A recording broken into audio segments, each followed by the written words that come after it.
Hello, and welcome back to The Rabbit Descending Down the Hole. Our next chapter, Chapter 3. Can you believe we're already here? Well, this one, we're going to focus in on Esau. I said in the beginning this would be more from Esau's perspective, and, I know the last episode was more about Rebecca and Jacob, but we have to mention them too, But this one, we're really going to dig into Esau. Esau, he was one of those early risers, I mean, get up at the crack of dawn, I'm hungry, I need food. Well, the food came from, think about it, it came from the night before, what he did the day before, So, he woke up, got this food in him, outside the tent. Oh, today's going to be a good day. I can feel it already. And, to him, it wasn't necessarily like work. It was just his life. It wasn't like, like a 9 to 5. Oh, I gotta go do this. Oh, I gotta do this. This was just life. It was just what they did. They say if you love what you do, you never work in a day in the life. Well, it was even more simpler than that. To the extent that, there's truth in that, but it was even more simpler than that. It was just, this is what you just had to do just to survive. And either you had a good attitude about it or you didn't. Esau had a good attitude about it. He enjoyed it. He liked going out and doing what he did, and he was actually quite good at it. He was very good at it. He was a good son. He was very good at catching their food.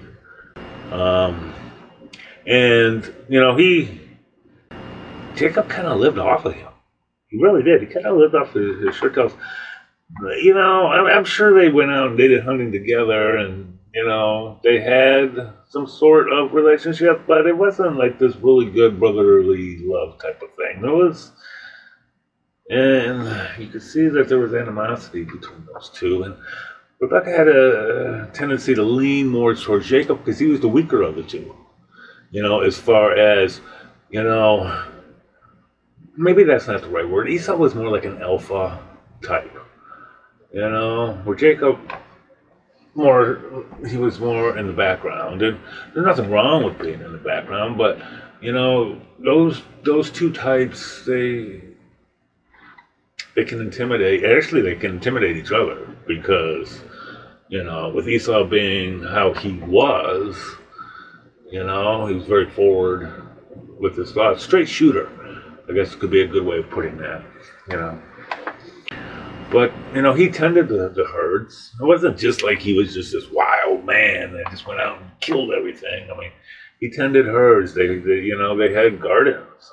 They, I know, kind of wish I had a garden, But, and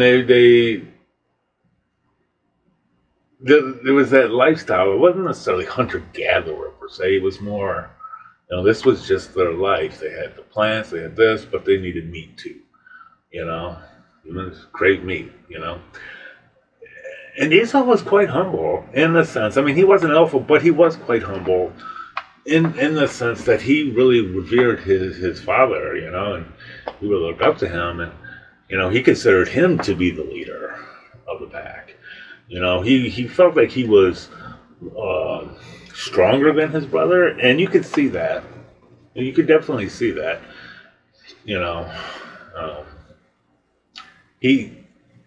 What's the word?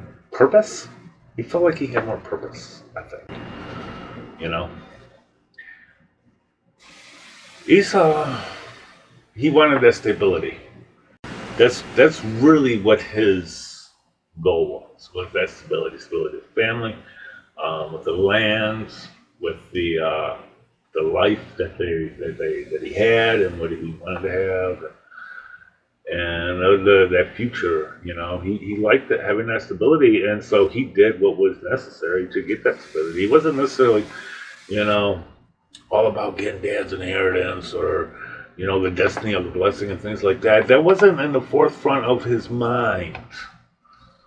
However, it was in the forefront of Jacob's.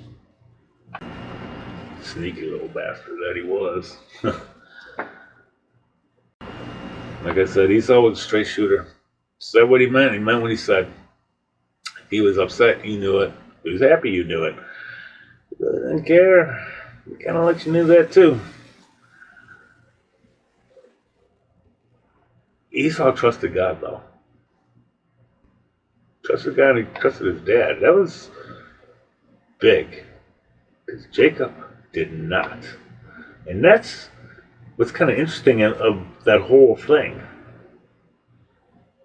Jacob didn't trust God. He did not have faith in God. So how did this deceiver get the blessing? Right? That's something we need to get into. And we will very shortly. Because Esau didn't even look at it. He just looked past it. Didn't pay him no mind. And there's a lesson in that he didn't pay him any mind. He didn't look. He didn't even consider that his brother was going to do this. You know? Do what he was going to do. Take from him. Because Esau was a good kid. I mean, that was the son that you wanted. He really was. And his faith in God, that's a lesson in itself. He did have faith. He did trust God. And yet, life happened to him. So unfair. So unfair. And his mom helped. That's the crazy thing. His mom, your son, she just had this, Esau will be fine. No matter what he does, Esau's going to be fine. Because he's just that kind of guy. But he's going to go on with his life.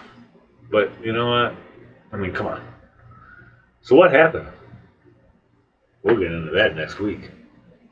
See you then.